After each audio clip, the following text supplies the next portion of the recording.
Hi friends, welcome to village వంటకాలు. Friends, సరికొత్త రెసిపీతో మీ ముందుకు వచ్చాను. ఇవాళ రెసిపీ వచ్చేసి మసాలా రైస్ పులావ్. లంచ్ బాక్స్లోకి ఏం చేయాలో తోచనప్పుడు చాలా సింపుల్గా ఇలా చేసి పెట్టండి. ఇందులోకి ఎలాంటి కర్రీ లేకుండా డైరెక్ట్గా తినేయచ్చండి. చాలా కమ్మగా టేస్టీగా ఉంటుంది. ఇక లేట్ చేయకుండా సింపుల్ అండ్ టేస్టీ ఈ మసాలా పులావ్ రైస్ని ఎలా రెడీ చేసుకోవాలి, దాని ప్రాసెస్ ఏంటనే చూసేద్దాము. ముందుగా ఒక బౌల్ని తీసుకుని అందులో చూపించిన గ్లాస్తో నేను 2.5 గ్లాసుల వరకు బాస్మతి రైస్ తీసుకున్నానండి. మీరు నార్మల్ రైస్తో కూడా చేసుకోవచ్చు. తీసుకున్న రైస్లో వాటర్ని పోసి ఈ రైస్ని ఒక 2-3 సార్లు అయినా మెదుపుకుంటూ బాగా కడగాలి. ఇలా కడిగిన తర్వాత ఫ్రెష్ వాటర్ని పోసి ఆ బౌల్పై మూత పెట్టి ఒక 15 నిమిషాల పాటు ఈ రైస్ని నానబెట్టుకోవాలి. 15 నిమిషాల తర్వాత అడుగు మందంగా వెడల్పుగా ఉన్న ఒక గిన్నెని స్టవ్ పైన పెట్టుకోవాలి. నేను ఇక్కడ ప్రెషర్ కుక్కర్ని పెట్టుకుంటున్నానండి.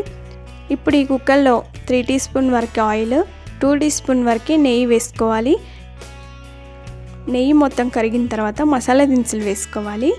2 ఇంచుల దాల్చిన చెక్క ముక్కలుగా కట్ చేసి వేసుకోండి. అనాస పువ్వు కొంచెం కట్ చేసి వేసాను. అలాగే మరాఠీ మొగ్గ ఒక 2 వేసాను. 5-6 లవంగాలు, కొన్ని మిరియాలు అంటే ఒక 7-8 వరకు వేసాను. అలాగే 2 యాలకులు వేసుకోవాలి. అలాగే 1/2 టీ స్పూన్ వరకు సాజీర వేసుకోవాలి. ఒక బిర్యానీ ఆకుని కట్ చేసి వేసుకోండి. ఈ మసాలా దినుసులు వేసిన తర్వాత ఇందులో ఒక గుప్పెడన్ని జీడిపప్పులను వేసుకోండి. ఈ జీడిపప్పులు మీ దగ్గర ఉంటేనే వేసుకోండి. జీడిపప్పులు వేసుకుంటే ఈ పులావ్లోకి చాలా రుచిగా ఉంటాయి. సన్నగా తరిగి పెట్టిన క్యారెట్ ముక్కలు వేసుకోవాలి. చూసారు కదా, క్యారెట్ని ఇంత ముక్కలుగా కట్ చేసుకుంటే సరిపోతుంది. అలాగే ఒక మీడియం సైజు ఉల్లిపాయని సన్నగా పొడవుగా తరిగి పెట్టుకోవాలి. ఉల్లిపాయ, పచ్చిమిర్చిని ఒక 4-5 తీసుకున్నానండి. ఇలా చీలికలుగా కట్ చేసి వేసుకోవాలి. ఉల్లిపాయ, పచ్చిమిర్చి ఇలా ఆయిల్లో కొద్దిసేపు ఫ్రై చేసుకున్న తర్వాత ఇందులో కొంచెం పుదీనా, కొంచెం కొత్తిమీర వేయాలి.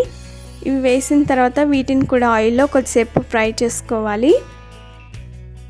1 టీ స్పూన్ వరకు అల్లం వెల్లుల్లి పేస్ట్ వేసుకోవాలి. అల్లం వెల్లుల్లి పేస్ట్ పచ్చివాసన పోయేంత వరకు ఫ్రై చేసుకోవాలి.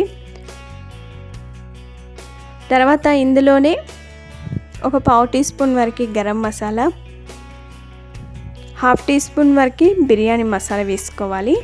బిర్యానీ మసాలా వేసుకోవడం ద్వారా ఆ ఫ్లేవర్ ఈ రైస్కి బాగా పడుతుంది. తర్వాత ఇందులోనే 1 టీ స్పూన్ వరకు కారం వేయాలి.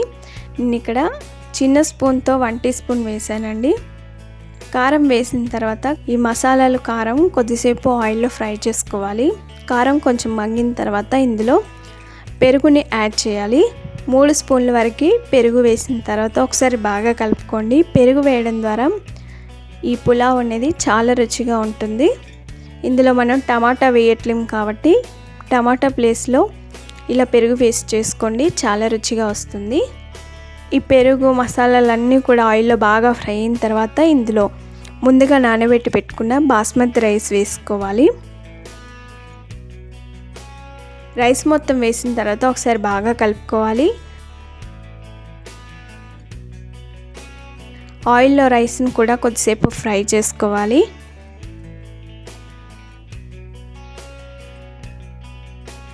కొద్దిసేపు కలుపుకుంటూ రైస్ని ఫ్రై చేసుకున్న తర్వాత ఇందులో ఎసరు పోసుకోవాలి.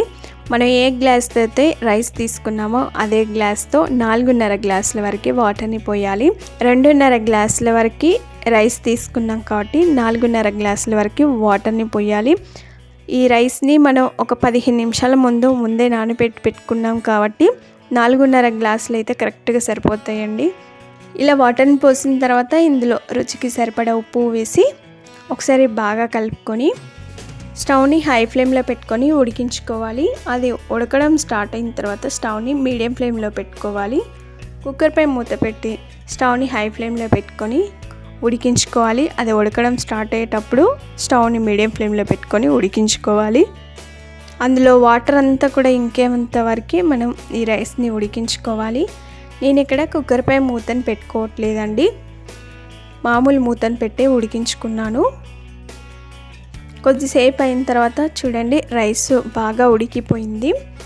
చూడండి పొల్లులుగా ఎంత బాగుందో. ఇది ఉడికేటప్పుడు పైన రైస్ని తిప్పేస్తూ ఉండాలి. అలాగైతే మనకి పలుకులుగా లేకుండా చాలా బాగా ఉడికిపోతుందండి. ఈ ఒక్క టిప్ మాత్రం గుర్తుపెట్టుకోవాలి. వేడి వేడిగా గుమగుమలాడుతూ మంచి స్మెల్ వస్తుందండి. వట్టిగా డైరెక్ట్ అయినా తినేయచ్చు, లేదు అంటే ఏదైనా గ్రేవీ కర్రీతో లేదంటే పెరుగు రైతాతో కూడా చాలా బాగుంటుంది. ఇప్పుడు ఈ రైస్ని అంతా కూడా ఒక సర్వింగ్ ప్లేట్లోకి తీసుకొని కొత్తిమీరతో గార్నిష్ చేసుకొని సర్వ్ చేసుకుంటే అంతేనండి. చూస్తుంటేనే నోరూరించే గుమగుమలాడే మసాలా రైస్ పులావ్ రెడీ అయిపోయింది.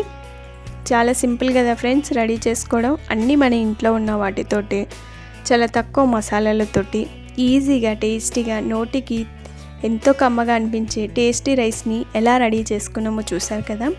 మరి మీరు తప్పక ట్రై చేస్తారు కదా. మరిన్ని ఇలాంటి ఎన్నో వెరైటీ రెసిపీస్ కోసం మా ఛానల్ని సబ్స్క్రైబ్ చేసుకోండి. మీకు ఈ వీడియో నచ్చినట్లయితే లైక్ చేయండి, మీ ఫ్రెండ్స్కి కానీ రిలేటివ్స్ కానీ షేర్ చేయండి. మీరు తప్పక ట్రై చేయండి. మీకు ఎలా వచ్చిందో, టేస్ట్ ఎలా ఉందో కామెంట్ చేయండి. Thanks for watching. Bye bye.